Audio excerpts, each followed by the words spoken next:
Hey everyone, in this video we are going to practice solving two-step equations.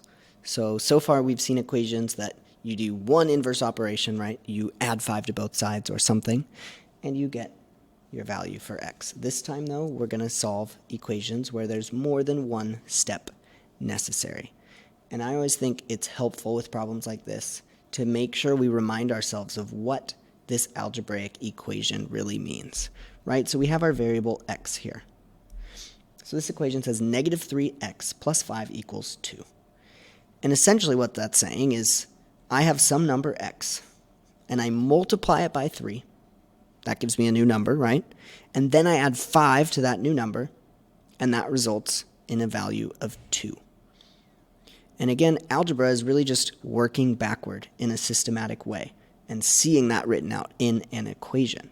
So if we want to solve a two-step equation, right, we need to think about working backward. So if I had x, multiplied it by negative 3, and then added 5, the last thing that I did was adding 5. So that's the first thing that I want to undo.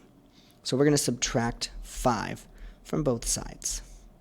That would then leave me with, on the left side, negative 3x, and on the right side, 2 minus 5, which is negative 3. Now I have negative 3x equals negative 3, and I can divide both sides by negative 3. That's going to leave me with x equals 1. And we can check our answer. Negative 3 times 1 plus 5 equals 2. And negative 3 times 1 is negative 3, and negative 3 plus 5 does equal 2. Let's look at our next example. We have 2x plus 12 equals 4. So again, we want to work backward. So basically, you kind of want to think about order of operations and do that in reverse. So the last thing we would do here would be adding 12, so we want to undo that first. So we're going to subtract 12 from both sides. That leaves us with 2x on the left side and 4 minus 12 on the right side, which is negative 8. And then our last step is to divide both sides by 2. That leaves us with x equals negative 4. Okay, this next one, we have 2/5 plus 4a equals negative 6/5. Okay, so again, we can see that 2/5 is being added to 4a. And in fact, if you need to rewrite this to see it a little better, you can do that. So remember, these are both positive terms, right? You have positive 2/5 plus positive 4a. So if you wanted to rewrite this as 4a plus 2/5, you can do that. And the only reason I say that is if it helps you see, okay, I'm adding 2/5, so I need to do the opposite of that. And if you can see that in the order that it's written, that's fine. Just remember, we always want to work toward isolating our variable. So when there are multiple terms on the same side of the equation as our variable, like there are here, 2 terms, we want to work toward getting rid of those. So we can subtract 2/5 here. And negative 6/5 minus 2/5 would be negative 8/5. And on the left side, we're left with just 4a. So 4a equals negative 8/5. Then our last step here is to divide by 4. So we can divide by 4. And what I want you to see and remember is that dividing by 4 is the same as multiplying by 1/4. So because we have this fraction, negative 8/5, we'll multiply by the reciprocal 1/4 here.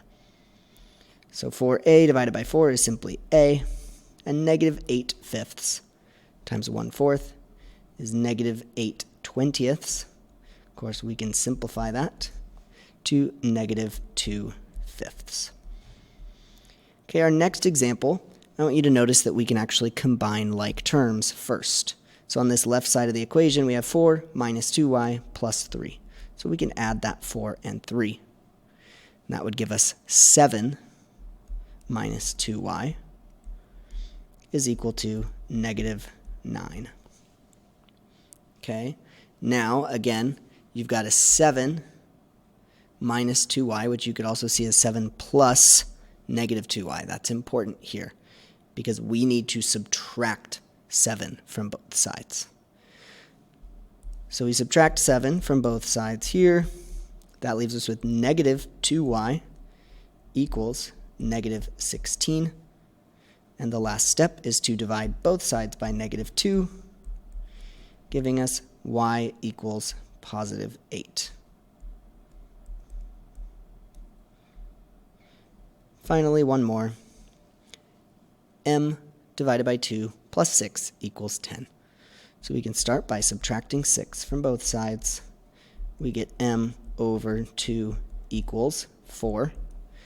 And the last step here would be to multiply both sides by 2, leaving us with m equals 4 times 2, which is 8. And let's check our work on that one. 8 divided by 2 plus 6 equals 10. 8 divided by 2 is 4. 4 plus 6 equals 10, and that is true.